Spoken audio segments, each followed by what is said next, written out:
Great Family here from Blues Guitar Unleashed. Welcome. Thanks for joining me. As you probably recognized the tune on the way in, it's So It's Like That by Joe Bonamassa. And I'm kind of as a side note in today's lesson going to show you how that song goes, but that's not actually what I wanted to show you about. It just so happened that I was listening to the tune and I noticed the flat 6 turnaround in it, and I thought, oh, that would be a really good topic to talk about. But I figured, well, as I'm going to, kind of be doing it anyway, there's another interesting thing about this tune, in that it uses a flat 3 instead of a 4 chord. So let's sort of jump right in.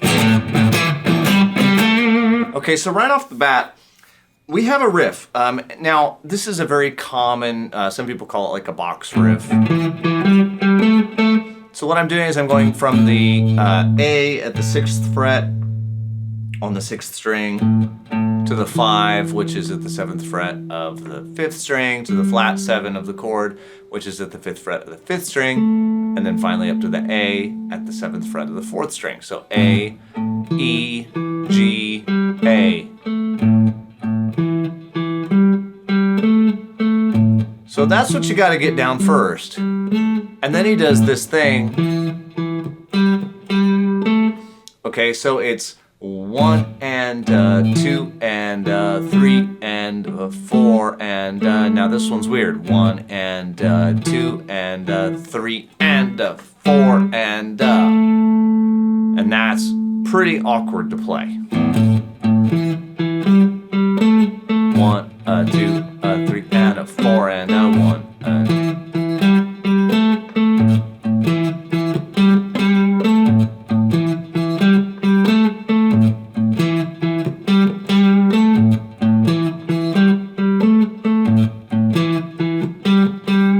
Now, from there, I would expect it to go up to the 4 chord.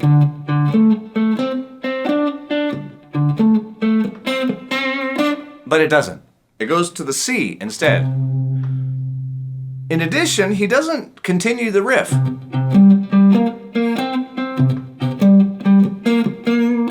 Instead, he kind of plays like a C7. This is very much like an A minor.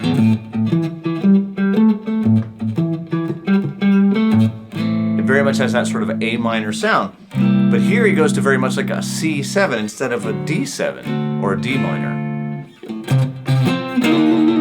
So he's going to strike the C and then do this little move here where I'm going to put my 3rd finger across basically an F chord, 10th fret on the 2nd, 3rd, and 4th strings, and then I'm going to grab the 8th fret on, again, the 2nd, 3rd, and 4th strings, but I'm going to do a hammer on to the 9th fret on the 3rd string, and in fact I'm going to trill it. If you can't trill it, don't.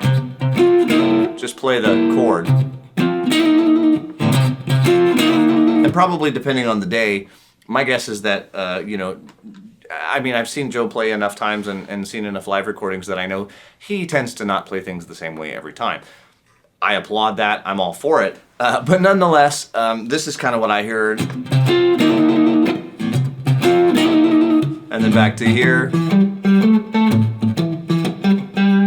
Now, at this point, I would expect a 5 chord. But instead, he goes up here to the F7, which, okay, in the key of A, the 6th tone is an F sharp. An F natural is what we call a flatted 6. It's a half step below the actual 6, right? And then it's going to hold there for a bar and then go down to the 5. So instead of the 5 to the 4 being the turnaround, it's the flat 6 to the 5 being the turnaround. This is actually a very, very common thing. If you're familiar with The Thrill Is Gone by B.B. King, same kind of idea. It's in B minor, right? But the turnaround is a G. Some people play it as a major 7, some people play it as a dominant 7. They both have their place. I'm not going to say which one's right or wrong because I don't know. F sharp 7, maybe with a sharp 9. There's a lot of things that happen here, depending on who you talk to. Or it's an F sharp minor. Again, lots of options, but at least that G7 is the flat 6 in the key of B. Okay? Just like in A minor, that F right there is the flatted 6, and then we go down to the 5, which is the E7. Okay? So it's an, and then he's back to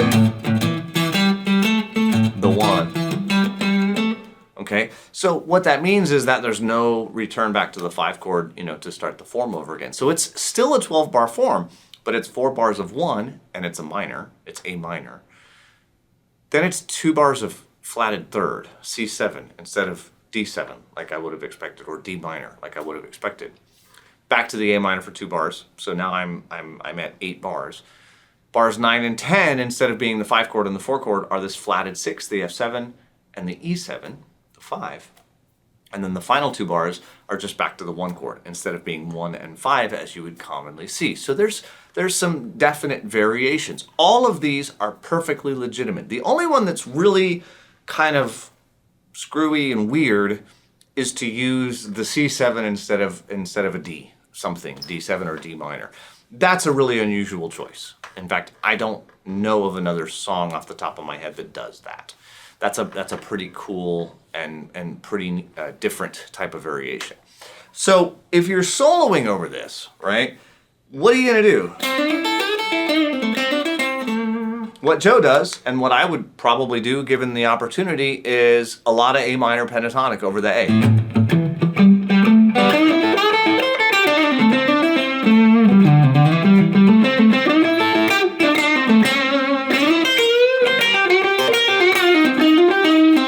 You kind of have to play chase the chord. When the C7 comes along, you don't have a lot of choice but to go to a C minor pentatonic.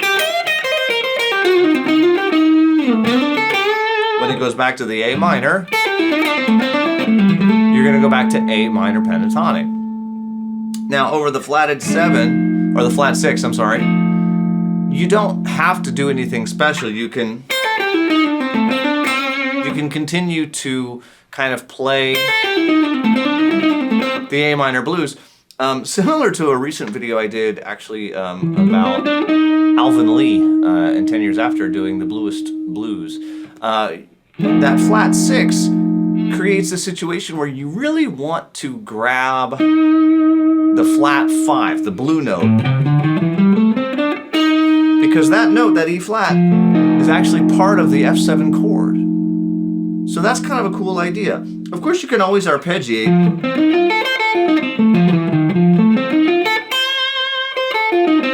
So an F7 arpeggio, F, A, C, E flat, F, A, C.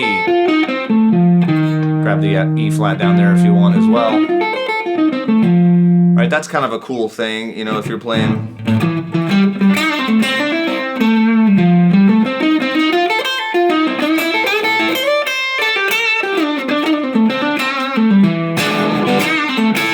You know, you can kind of just stick it in there and it almost kind of flies by.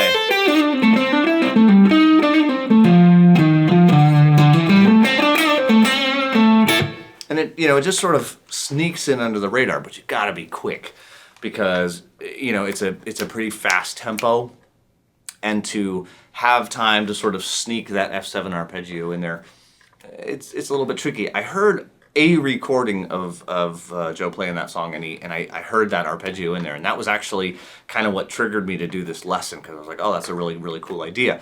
Yeah, you got to sneak it in there, but it's a great sound if you can sneak it in there. However, if you're still struggling and you're not so good at changing around between all the different sounds, you can play A minor pentatonic over that turnaround, even over the F and the E7. You can just keep playing your A minor pentatonic. But when that C chord comes along, the A minor pentatonic really isn't going to hold up anymore. You pretty much got to switch over to the C minor pentatonic. So it's kind of a fun thing to play with. You know, you could always just make yourself a loop, right? Maybe just go in between like A minor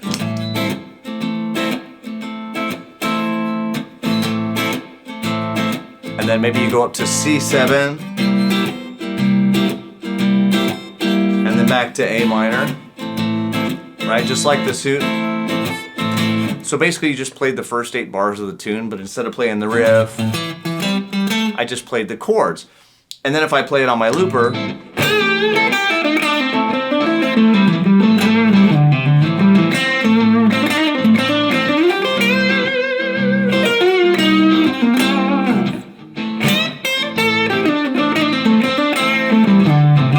so I'm playing A minor pentatonic. Then I go to C. Back to A.